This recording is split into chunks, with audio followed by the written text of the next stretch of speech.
وہ کہتے ہیں کہ مجھے تو 1971-72 میں پتا چل گیا تھا کہ تصوف کی یہ کتاب تذکرۃ الاولیاء یہ بالکل جعلی کتاب ہے. اور وہ کہتے ہیں میں نے اس کا شروع کا جب چیپٹر پڑھا حسن بصری کا تو مجھے پتا چل گیا کہ اس میں تو بڑے ایرر موجود ہیں. حسن بصری کو نبی الاسلام کی مبارک زندگی میں بتایا گیا کہ وہ پیدا ہوئے، حالانکہ وہ تو تابعی ہیں. اس میں خیر ان سے تھوڑی غلطی بھی ہوگی. انہوں نے کہا نبی الاسلام کی وفات کے وہ 20 سال بعد پیدا ہوئے. 20 سال بعد نہیں پیدا ہوئے، وہ آلموسٹ 23 ہجری کے اندر نبی الاسلام کی وفات کے 12 سال کے بعد پیدا ہوئے. یہ میں نے ڈاکٹر صاحب کی علمی اصلاح کی ہے اس حوالے سے. انہوں نے 30 ہجری بول دیا تھا، وہ 30 ہجری نہیں، وہ 23 ہجری ہے. اور وہ 20 سال نہیں بنتے، وہ 12 سال بنتے ہیں. اور خیر التابعین میں سے 110 ہجری میں فوت ہوئے ہیں حسن بصری، کوئی شک نہیں، بڑی پرسنالٹیز میں سے ہیں. ان کے اوپر جو چیپٹر باندھا گیا نا، انہیں بھی صوفی ثابت کرنے کی کوشش کی ہوئی ہے. اور حبیب العجمی کا مرشد بتایا گیا ہے.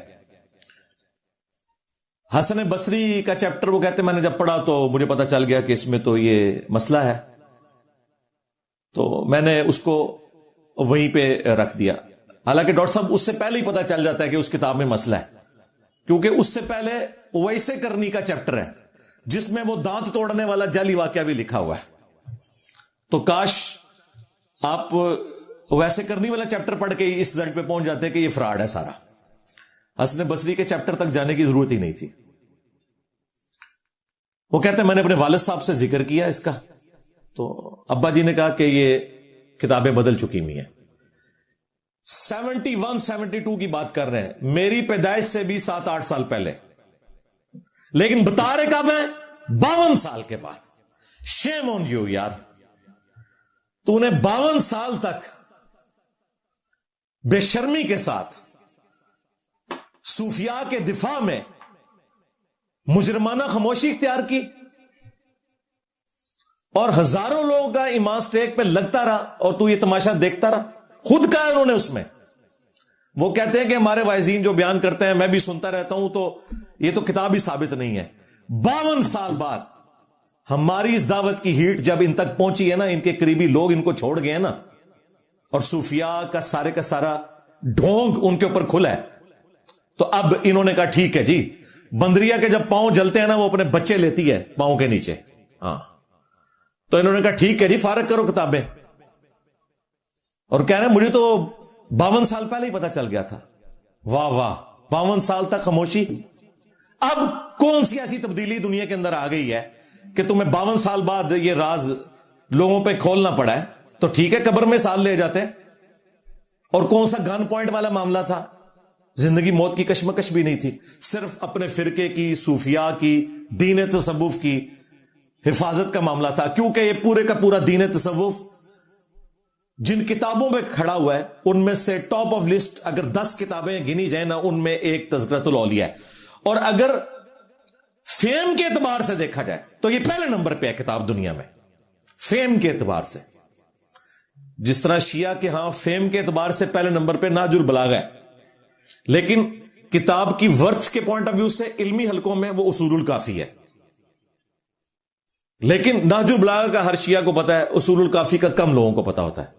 یہاں پہ بھی فیم کے اعتبار سے پوری دنیا میں جتنی تصوف کی کہانیاں ہیں بزرگوں کی، خواہ وہ افریقہ کے صوفی بیان کرتے ہوں یا انڈونیشیا کے یا عرب کے صوفی بیان کریں یا سب کانٹیننٹ کے، پیچھے ان کے پاس سورس ایک ہی کتاب ہے، تذکرۃ الاولیاء، شیخ فرید الدین عطار المتوفى 627 ہجری. اور ڈاکٹر صاحب نے تو جان چھڑائی ہے. ڈاکٹر صاحب ذرا یہ بتائیے کہ یہ 800 سال میں کس نے دعویٰ کیا ہے یہ کتاب فرید الدین عطار کی ہے ہی نہیں ہے؟ کسی کا دعویٰ نہیں ہے. سب اسے کوٹ کرتے ہیں. اس کتاب کے حوالے تبلیغی جماعت کے نصاب میں فضائل اعمال میں موجود ہے. اس کتاب کے حوالے دعوت اسلامی کی جو فیضان سنت ہے باپا جانی کی، اس میں موجود ہے. اس کتاب کی قصے اور کہانیاں طارق جمیل صاحب سناتے ہیں. اس کتاب کی قصے اور کہانیاں ثاقب رضا مصطفی صاحب سناتے ہیں، ڈاکٹر مصباحی صاحب سناتے ہیں، باپا جانی سناتے ہیں. دنیا میں جہاں کوئی، خواہ وہ عرب کا صوفی ہو، عجم کا ہو، بابوں کا روب امت میں ڈالنے کے لیے جو آپ کو اوٹ پٹانگ قصے کہانیاں سنائی جاتی ہیں نا، ان ساروں کا واحد ماخذ اگر کوئی ہے نا ٹاپ آف لسٹ، وہ تذکرۃ الاولیاء ہے۔ اب آپ کو اندازہ ہوگا یہ کتنی بڑی کتاب ہے۔ تذکرۃ الاولیاء سے انکار کا مطلب ہے کہ ان کے اولیاء فارغ، اولیاء اللہ نہیں ہے، اولیاء، میں ان کو اولیاء مانتا ہوں، اولیاء اللہ نہیں، اولیاء۔ اور جو نیک لوگ تھے انہوں نے دھکے سے بیچ میں داخل کیے ہوئے ہیں، امام حنیفہ، امام شافعی، احمد بن حنبل، امام مالک رحمہم اللہ اجمعین ورضی اللہ عنہم اجمعین وعلیہم السلام اجمعین، انہیں بھی تذکرۃ الاولیاء میں انہوں نے صوفیوں میں ڈالا ہوا ہے۔ اندازہ کریں، صرف اپنا سودا بیچنے کے لیے۔ تو ان بزرگوں کو جو محدثین ہیں انہیں ہم برا نہیں کہہ رہے، ہم ان لوگوں سے اختلاف رکھتے ہیں جنہوں نے ان کے نام کے اوپر سودا بیچا ہے۔ ان کا یہ جو دعویٰ تھا کہ مجھے 50 سال پہلے پتہ چل گیا، تو ڈاکٹر صاحب اس پہ آپ نے اعلانیہ اس گناہ کے اوپر اعلانیہ معافی مانگنی ہے۔ آپ نے صرف ذکر کیا مجھے پتہ چل گیا تھا، لیکن 50 سال تک لوگوں کے عقیدے خراب ہوتے رہے، آپ نے جرت نہیں کی۔ آج ہماری دعوت کی وجہ سے آپ کو وہ گرمائش محسوس ہوئی تو آپ میدان عمل میں اتر آئے۔ آپ پہ اعلانیہ توبہ واجب ہے، چھپ چھپا کے نہیں، اعلانیہ توبہ ہوگی، کیونکہ آپ نے اعلانیہ یہ جرم کیا کہ خاموشی اختیار کی ہے، اور اب آپ نے خود جرم اپنا مان لیا۔ وہ کہتے ہیں کہ بایزید بستامی تو بہت بڑے بزرگ تھے، شتیہات کو ان کی طرف منسوب کرنا ان کی بزرگی کی توہین ہے، کیونکہ شتیہات والا معاملہ تو چھوٹے موٹے بزرگوں کے لیے ہوتا ہے جو ابھی مسافر ہوتے ہیں اس فیلڈ کے، یعنی یہ جو بکواس ہوتے ہیں نا، انا الحق، سبحانی ما اعظم شأنی، میں پاک ہوں، میری شان کتنی بلند ہے، لوائی اعظم من لوائی محمد، میرا جھنڈا محمد کے جھنڈے سے بڑا ہوگا قیامت کے دن، نعوذ باللہ، اور محمد اور تمام انبیاء میرے جھنڈے کے نیچے ہوں گے۔ وہ کہتے ہیں جتنی بکواسیات ہیں نا، شتیہات، بونگیاں، یہ جو بےچارے نئے نئے ہوتے ہیں نا انہیں کرنٹ لگتی ہے، جو سینئر ہو جاتے ہیں انہیں نہیں کرنٹ لگتی، اور بایزید بستامی تو سینئر تھے، ان سے یہ شتیہات غلط منسوب کر دی گئی ہیں۔ اور وہ کہتے ہیں کہ اسی لیے آپ بایزید بستامی 261 ہجری میں فوت ہوئے ہیں۔ آپ ان کے اگر حالات زندگی پہ لکھی ہوئی کتابیں دیکھیں تو آپ کو 400 سال تک کوئی بکواس ان کی طرف منسوب نظر نہیں آئے گا۔ یہ ڈاکٹر صاحب نے دعویٰ کیا اس میں، اور اس میں وہ کہتے ہیں آپ حلیت الاولیاء پڑھ کے دیکھ لیں، حلیت الاولیاء کے اندر جو جو بکواسیات لکھے ہوئے ہیں نا باقی بزرگوں کے بھی، وہ بھی چھوڑ دیں۔ میں انشاءاللہ کبھی موقع ملا تو اس کا پوسٹ مارٹم کروں گا، لیکن اس کتاب کی بیچاری کی فیم ہی اتنی نہیں ہے عام لوگوں میں، تو اس لیے اس کو میں نے کبھی ٹاپک بنایا نہیں۔ پھر وہ کہتے ہیں جی تصوف میں جو اتھینٹک ترین کتاب ہے، ان کے داتا صاحب حضرت علی بن عثمان حجویری کے جو استاد تھے، انہوں نے تو کہا وہ دادا استاد تھے، دادا استاد نہیں تھے۔ علی حجویری صاحب کی ملاقات ثابت ہے ابو القاسم قشیری سے، انہوں نے رسالہ قشیریہ لکھا، پاکستان میں سب سے پہلے دیوبندیوں نے یہ چھاپا ہے، کیونکہ صوفی ہیں وہ بھی، المعند میں انہوں نے لکھا ہم قادری چشتی نقشبندی سلسلے کو ماننے والے ہیں، صوفی ہیں۔ بریلویوں نے بھی چھاپے، عرب ملکوں میں بھی، یہ چونکہ عربی میں ہے نا رسالہ قشیریہ تو انٹرنیشنل کتاب ہے۔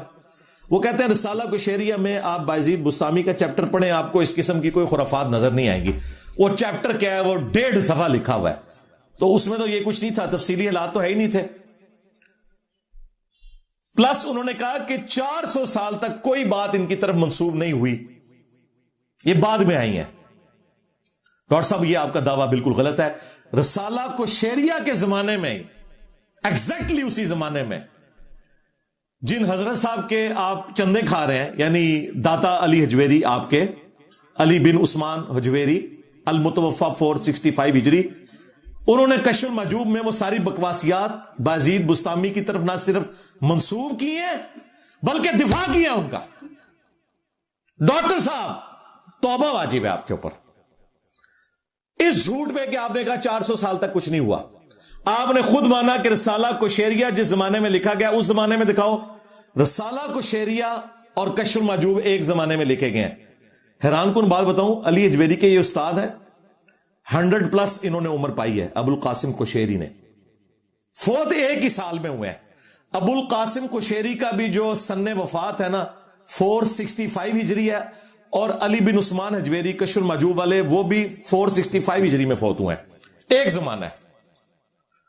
چونکہ ان کی عمر کم تھی، ان کی زیادہ تھی، استاد شاگرد اکٹھے ایک ہی سال میں فوت ہوئے ہیں اور دونوں نے کتابیں لکھی. انہوں نے عربی میں رسالہ کو شعریہ لکھا, انہوں نے فارسی میں کشف المحجوب لکھی. اور پوری دنیا میں یہ مانا جاتا ہے کہ فارسی زبان میں تصوف کی پہلی کتاب کشف المحجوب ہے. امام غزالی تو بعد میں آئے نا. امام غزالی جو ہیں وہ علی بن عثمان حجویری کے جو استاد ہیں نا,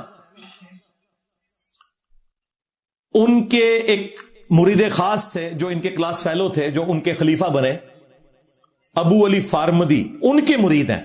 اور علی حجویری صاحب نے پہلی پریڈکشن کر دی تھی کہ اے چاند چاڑے گا بادش, بہت بڑا بندہ ہے. وہ کہتے ہیں میرے جو استاد ہیں ابو القاسم گرگانی, ایک ابو القاسم کوشیری ہیں جن کا میں نے ذکر کیا. اچھا آپ حیران ہوں گے کہ میں نے رٹا مارا, اور نہ میرے بھائی میری داڑھی نہیں نکلی تھی, میں نے اس وقت یہ ساری کتابیں پڑھی ہوئی ہیں تصوف کی, اور مجھے ان کے پورے پورے شجرے یاد ہیں کہ کون کس کا مرید ہے, اس کا آگے سے کون مرید ہے, اس کا آگے کون سا مرید ہے, اور یہ اس طریقے سے. تو ابو القاسم گرگانی جو ہیں وہ بھی علی حجویری صاحب کے پیر ہیں. ان کا جو مرید خاص تھا ابو علی فارمدی, وہ امام غزالی کا مرشد ہے. اور وہ کہتے ہیں کہ گرگانی صاحب تو فوت ہو گئے ہیں, لیکن اپنے پیچھے ایک یگانہ روزگار انہوں نے ایک ہستی چھوڑی ہے جو ان کے مشن کو آگے لے کے چلے گی. اور واقعی انہوں نے آگے امام غزالی کا تحفہ دے دیا امت کو, ان کا آگے سے شاگرد ہے. تو غزالی کی کیمیائے سعادت بعد میں آئی ہے, کشف المحجوب پہلے آئی ہے. پھر جو تذکرۃ الاولیاء ہے اس میں کئی واقعات انہوں نے کشف المحجوب سے کاپی کیے ہوئے, حالانکہ وہ عربی میں لکھی گئی ہے, وہ فارسی میں, اور باقاعدہ علی حجویری صاحب کا نام مینشن کیا ہے انہوں نے تذکرۃ الاولیاء میں. جب امام حنیفہ کا چیپٹر انہوں نے باندھا نا, تو وہ کہتے ہیں کہ شیخ علی بن عثمان فرماتے ہیں, علی بن عثمان داتا علی حجویری صاحب ان کے جو ہے ان کا نام ہے, وہ کہتے ہیں شیخ علی بن عثمان فرماتے ہیں کہ میں خانہ کعبہ شریف کے سین میں بیٹھا ہوا تھا, میں نے خواب میں دیکھا کہ نبی الاسلام تشریف لائے ہیں اور آپ نے اپنی گود میں ایک شخص کو اٹھایا ہوا ہے اور اس سے بڑی محبت فرما رہے ہیں. میں نے پوچھا کون ہے, تو انہوں نے کہا یہ تمہارا امام ابو حنیفہ ہے. اور یہ واقعہ علی حجویری صاحب نے کشف المحجوب میں لکھا امام حنیفہ کی فضیلت بتانے کے لیے کہ میں نے خود خواب میں حضور کی زیارت کی ہے, اور ان سے کاپی کیا تذکرۃ الاولیاء والے نے. لہذا یہ سارے ایک ہی پارٹی کے بندے ہیں بھائی, ایک دوسرے کو سپورٹ کرتے ہیں. تو کشف المحجوب 400 سال بعد نہیں لکھی گئی. بایزید بستامی 261 ہجری میں فوت ہوئے ہیں, علی حجویری 465 ہجری میں. 200 سال کے اندر علی حجویری صاحب نے بایزید بستامی کا صحف, سکر اور باقی سارے معاملات, جنید بغدادی کا صحف اور ان کا سکر, اور سبحانی ما اعظم شانی, اور جتنے اور چھتیحات ہیں وہ کشف المحجوب میں نہ صرف لکھی ہیں بلکہ ڈیفینڈ کی ہیں. آپ مجھے بتائیں ڈاکٹر صاحب کدھر جائیں گے؟ ڈاکٹر صاحب نے پلے کوئی شے رہ گئی ہے؟ اور کشف المحجوب کا تو میں ابھی پوسٹ مارٹم بھی کروں گا ڈاکٹر صاحب کے لیے, اس سے نہیں بھاگ سکتے. ہاں کشف المحجوب سے نہیں بھاگ سکتے, وہ انشاءاللہ میں بعد میں اس کا پوسٹ مارٹم بھی کرتا ہوں انشاءاللہ تعالی.